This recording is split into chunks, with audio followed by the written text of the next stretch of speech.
What's going on YouTube? Texas Farmer here. Wanted to do a review on my Pedersoli Flintlock pistol. This gun is made in Italy, a Pedersoli obviously. Beautiful gun. It's the barrel, it's bright blued, real polished blued. I guess that's what they do to it. The lock is case hardened. Finish on it. This gun is it's fun to shoot. It's got brass plate on the back, brass trigger guard, and for the front, it's got brass on each end of it. This gun, I've had the only trouble I've had with it. Two things. It's a review, so I'm going to tell you the things that I've had trouble with, so you'll know that going in. One is the trigger. It's got a real heavy trigger pull. You're going to see some sparks here, but the trigger is it's heavy. You have to really bear down on it to make it shoot. I'll see if I can show you. Watch, you'll see some sparks here, and first I'm going to show you. This is how you tell if the muzzleloader's unloaded. Drop the ramrod all the way down the barrel, pull it out. Just notice I mark that with my thumb right there. You can see it is not loaded. It'd be up here somewhere if it was loaded. So that's how you tell. The trigger, back to the trigger, I mean, you gotta bear down on it to see. There it goes. To make it shoot. I do have the lids on some powder here, so there's no chance of it blowing up. And the other problem I don't know why, but I've had some misfires out of this gun, more so than my rifle. I've got a Flintlock rifle too, I'll get to it, but I've had a lot of misfires out of this gun. I think part of it, this is like a 1/2-inch flint, and my rifle is a 7/8 flint, so it's pretty big, and it throws a big shower of sparks, and it lights every time. This one, I mean, it's smaller, so the frizzing's smaller, so it throws a smaller shower of sparks, and I think that's why I've had so many misfires out of it. Sometimes it's taken me 2, sometimes 3 tries to get it to shoot, which is frustrating to say the least. And that's priming it with the fine powder too in the pan. I'll show you what kind of powder I use here in a minute. But other than that, I mean, it's a beautiful gun. When it does shoot, it's a lot of fun. It's rifled. It is a 45 cal. It's a 45 cal round ball. There's what it shoots. You can see that, 45 cal, and it is patched round ball. You do patch it. Then I use this mink oil to rub all over those patches to get them to go down easier. It just makes loading easier. I just take a patch and rub it on there. You can even put them in your mouth and soak them in spit. It's gross, but it works. I mean, it will work. I've done it. This is my all starter. You use the small end to get it going, and then you use the longer end to go ahead and shove it on in. You can see where it's rubbed on the barrel. It is aluminum, so it didn't hurt the barrel. And the powder I use, this is 4F. Those of you who don't know about black powder, I've got 3 different kinds here. I've got 2F, I've got 3F, and I've got 4F. I think there was even some 5F and 6F back in the day. Real fine stuff. I mean, it'd blow right out of the pan if you If the wind would blow it right out. It was real fine, just almost like sand.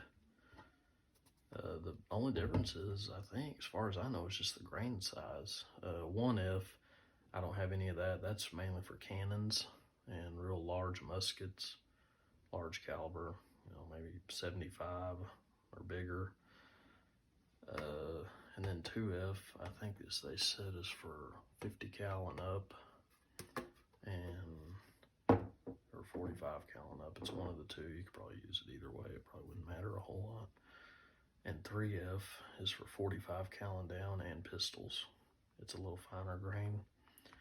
And you can prime with 3F. You can prime the pan with 3F.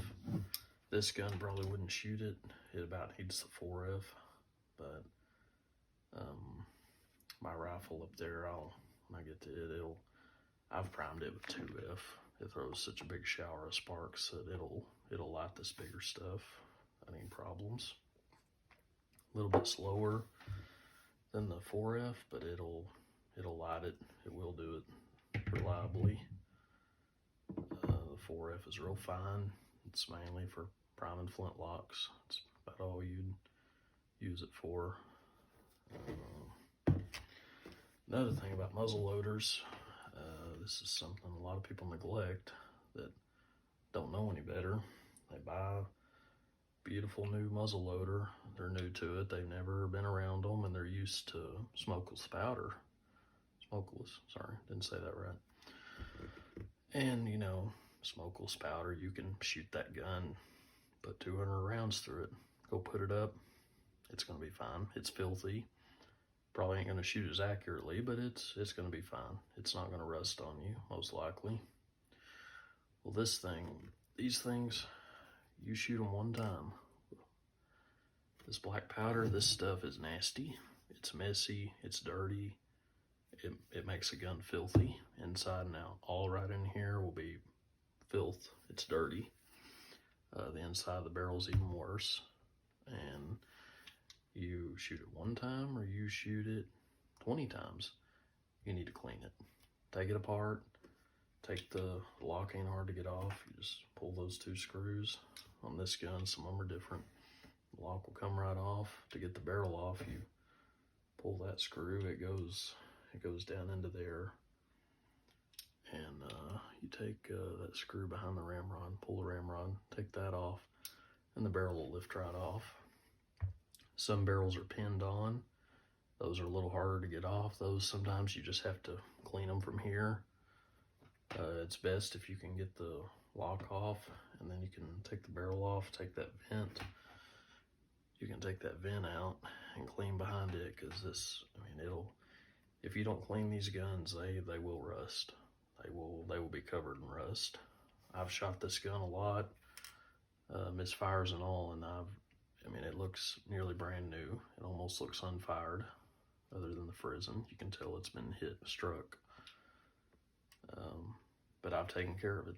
I clean it, keep it clean. When I go shoot them, I'll put a lot of rounds through them, because one bullet makes as much mess as 20 bullets when it comes to cleaning. It's got to be cleaned.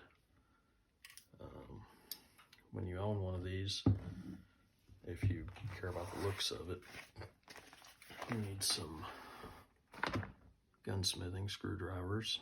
You can use them, use a regular screwdriver, but you're gonna mar up those screws. You need a screwdriver that's, I don't know if you can see that, but see, it's flat.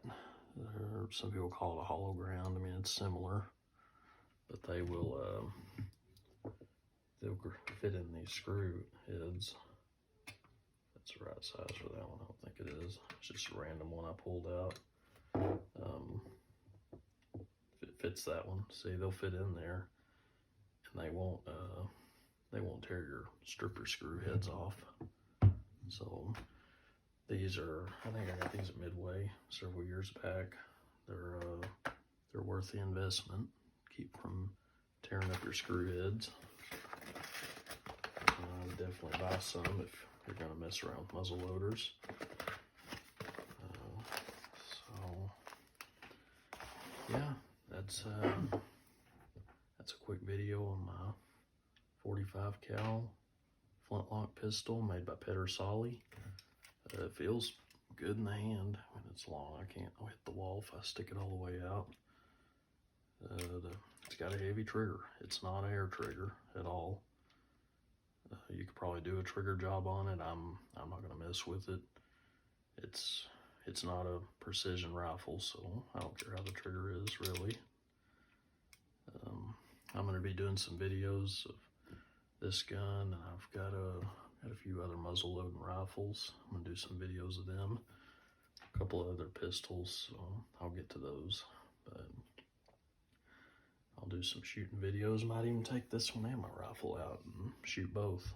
So stay tuned and subscribe, like, comment, let me know what you think. Oh, YouTube. One more thing. I will, after I shoot this gun and my rifle or vice versa, whichever, I will post a video on how to clean them from top to bottom. It's not the only way to clean them, but it's the way I do it. It works good. My gun, my muzzle loaders, they look brand new and they've been shot a lot. But I will show you how you clean those, what to do. It's really simple, it just takes some time.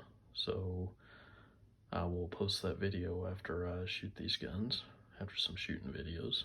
Thank you. Bye.